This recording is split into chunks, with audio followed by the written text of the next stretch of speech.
So, magandang gabi mga sir. Chris Airsoft Toys here. Papakita ko lang yung inabil sa akin kanina. Mga 7 PM may nag-walk-in sa akin taga Las Piñas. Si Sir Boki. Basta alam Sir Boki pangalan niya. Ayaw magpakilala kung sino. 1911 yung inabil niya. Na silver chrome. Syempre yung body niya lahat. Pati yung silver slide. So, pakita lang natin. So, ito yung inabil niya. Yan o. So, solid na solid yan mga sir 1911 siya. So, ayusin ko lang yung video. Syempre, kanina. So, nakita nyo naman. Mali yung hawak ko ng camera kaya. So, taga-saan ulit? Las Piñas? So, yun. Meron tayong buyer ngayon. Si Sir, nakalimutan pa. Ano pangalan mga sir? Yun, medyo bawal daw. Bawal natin ipakita si Sir. Bawal daw magpakilala, syempre. Pero taga Las Piñas si Sir. So, eto 1911 na, silver chrome. Double bell ang brad with free hard keys na yan. Ito yung napili ni Sir. So, yan solid yan mga sir. Tetest natin to ngayon syempre. And, sure naman ako bibili ni Sir syempre. Bumiyahe pa siya, taga Las Piñas yan, nakamotor. So, yan, pa-check na lang muna sir. Pwede mo hawakan, paano mo yan? Bago natin i-test. May gas na sa sir.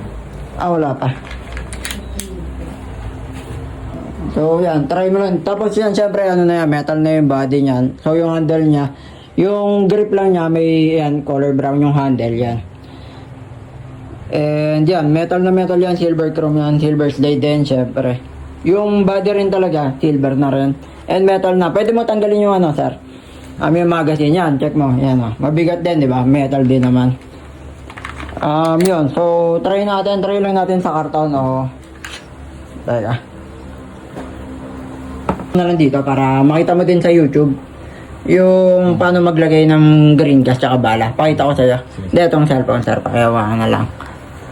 So, ito yung pinaka magazine, no? Alam ba, ito yung magazine ng airsoft natin. Ito yan, yung 1911. Ito yung magazine niya, metal na rin yan, syempre. So, pakita ko lang paano karga ng green gas. So, ito yung green gas natin. So, kita naman.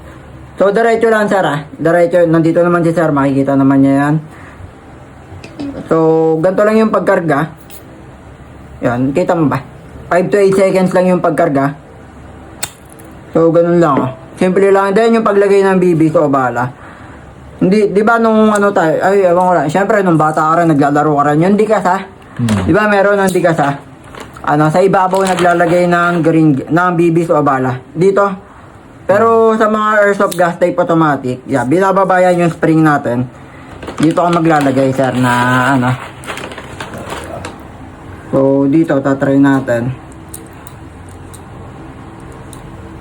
And syempre itatry ni sir to sa karton lang din naman syempre. Biglaan lang din, mabilisan yung pagdating ni sir. Kala ko talaga hindi pupunta si sir.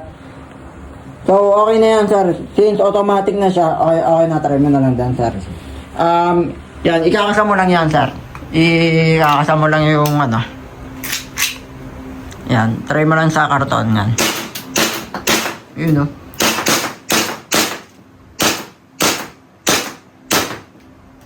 So, kamusta naman, sir? Okay naman, okay. Yan, sorry. Yung ganyan pala, sir, nakakabutas na ng lata. Meron din ako video sa TikTok, nakakabutas na siya ng lata.